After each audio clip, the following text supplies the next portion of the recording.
Comissão de Farmácia e Terapêutica. A Comissão de Farmácia e Terapêutica ela tem como objetivo formular e implementar políticas institucionais relacionadas com a seleção, prescrição e uso racional de medicamentos, num processo dinâmico, participativo, multiprofissional e multidisciplinar para assegurar a terapêutica eficaz e segura na melhoria da qualidade da assistência prestada na saúde. Como membros efetivos dessa comissão, podemos encontrar o farmacêutico hospitalar, o farmacêutico clínico, o epidemiologista clínico, os representantes da medicina interna, os representantes da pediatria, os representantes da ginecologia, representantes da comissão de controle de infecções, além dos representantes da área cirúrgica. Para que esses componentes sejam legíveis ao cargo, à posição dentro da comissão de farmácia terapêutica, ele deve ter algumas características básicas.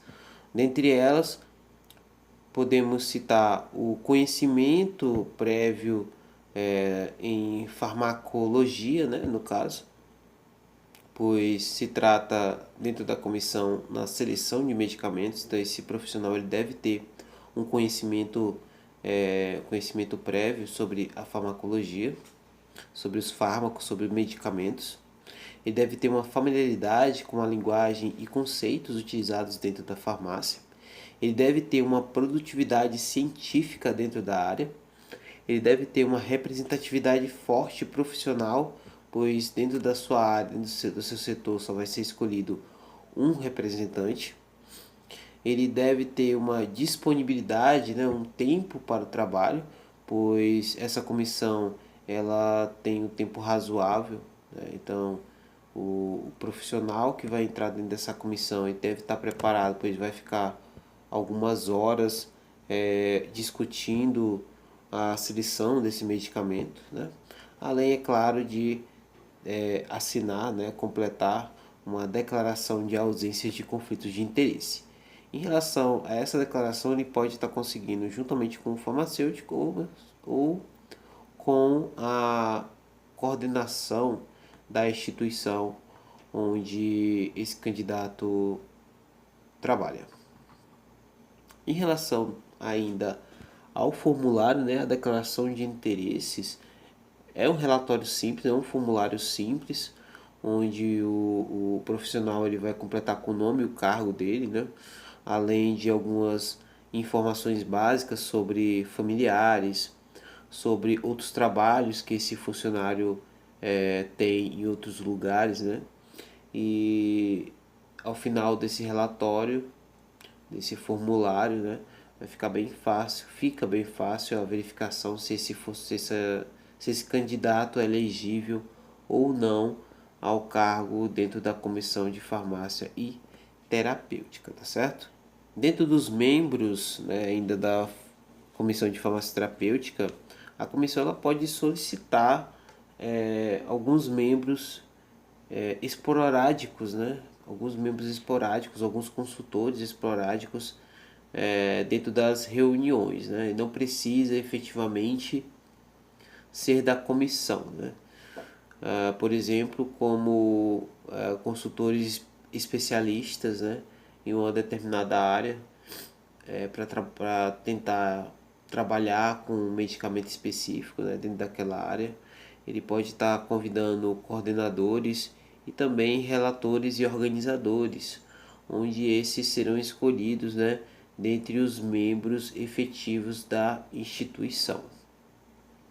Dentre as atribuições dos membros da comissão de farmácia terapêutica, a gente pode citar a atualização periódica da lista de medicamentos, a revisão periódica das normas de prescrição desses medicamentos, fixar critérios para a obtenção de medicamentos não selecionados, validar protocolos de tratamentos elaborados por diferentes serviços, além de estimular a promoção e o uso racional de medicamentos, boletins, cursos, fóruns, debate, entre outros, que essa comissão pode estar atuando, pode estar produzindo, tá certo? Quanto à seleção de medicamentos, a comissão de farmácia terapêutica, né, durante a seleção, ela deve basear-se nas necessidades prioritárias e prevalentes dos pacientes que procuram a instituição, em grau de estrutura de desenvolvimento dos serviços por ela oferecidos, em custos fáceis, né, ou seja, de baixo custo, com recursos disponíveis da instituição, né? Quanto aos critérios de seleção desse medicamento, usa-se os modelos preferenciais, a lista da OMS, da Rename ou da RESME. Esse medicamento ele deve ter uma eficácia comprovada, né, com evidências, uma segurança aceitável, também com evidências, designações genéricas, segundo a DCB, indicações em mais de uma doença, né, que fica mais fácil a distribuição desse medicamento, além de que o medicamento ele vai servir para duas ou mais patologias. Eu vou estar deixando de gastar dinheiro com outro medicamento, né? É, ele deve ser, ele deve ter uma abrangência, né, em relação ao tempo da sua eficácia grande, relativamente grande em relação ao seu uso. Ele deve ter um custo aceitável, além de uma tradição de uso, né? Há algumas medicações com tradição de uso, como por exemplo aqui em Teresina, a dipirona, onde você vai encontrar a dipirona em todos os hospitais de bairro, até mesmo hospitais maiores, né? Diferente, por exemplo, do paracetamol, que também serve para as mesmas situações. Só que como ele já é de tradição, no caso da dipirona, a gente sempre vai ter esse medicamento dentro do portfólio da seleção de medicamentos tratados pela Comissão de Farmácia e Terapêutica, tá certo? Para os critérios de seleção hierárquica, né, em relação a também os medicamentos, a gente vai considerar a eficácia desse medicamento, a segurança, a conveniência farmacotécnica, a qualidade, a estocagem dele, né? Se ele é de fácil estocagem ou não, se há necessidade de câmara fria, se há necessidade de temperaturas constantes ou não, além do preço total do tratamento, né? Então, quanto menor o preço, melhor será a condição de trazer esse medicamento para dentro do portfólio da Comissão de Farmácia e Terapêutica, né? Então, a Comissão de Farmácia Terapêutica, como foi dito anteriormente, né, ela participa efetivamente dentro da seleção, né, e da padronização desses medicamentos.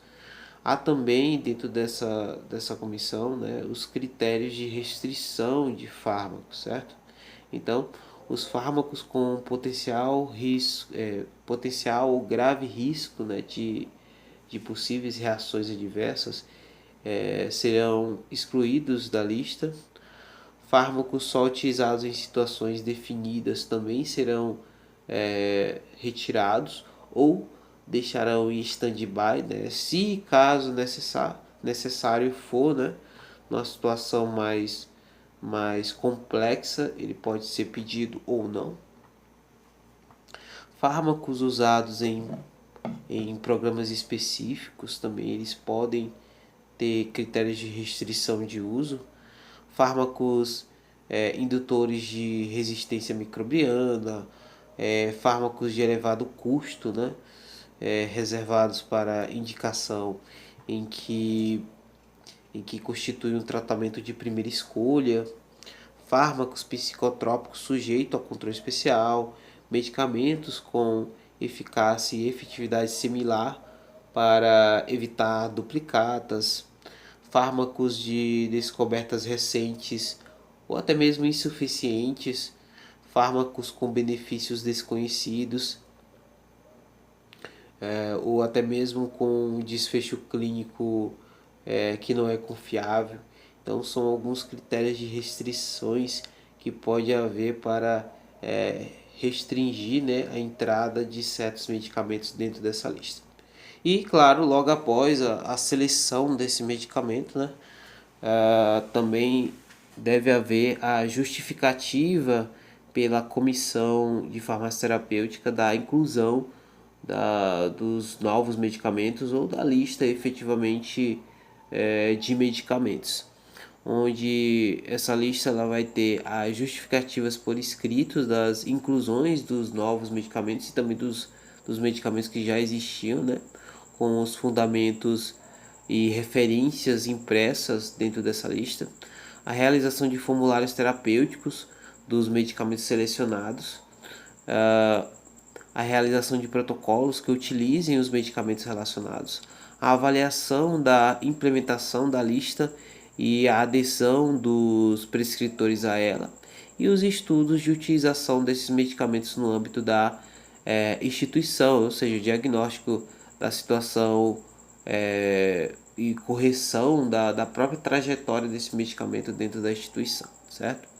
Então, o que a gente pode observar dentro da comissão de farmácia terapêutica, né, como foi dito anteriormente, ele vai trabalhar a parte da seleção dos medicamentos, né, implementando políticas num grupo multiprofissional, né, ou seja, em todo o grupo da instituição, para trazer melhores condições de tratamento ao paciente, tá certo? Onde esse medicamento vai ser de baixo custo, mas com uma eficiência comprovada, com a sua eficácia comprovada efetivamente, tá certo?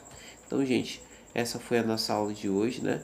Falamos um pouco sobre a comissão de farmácia terapêutica. Espero que vocês tenham entendido. Qualquer dúvida, pode voltar lá no WhatsApp, deixar a sua perguntinha, ou se não, deixar aqui nos comentários do YouTube, ok? E até a próxima aula.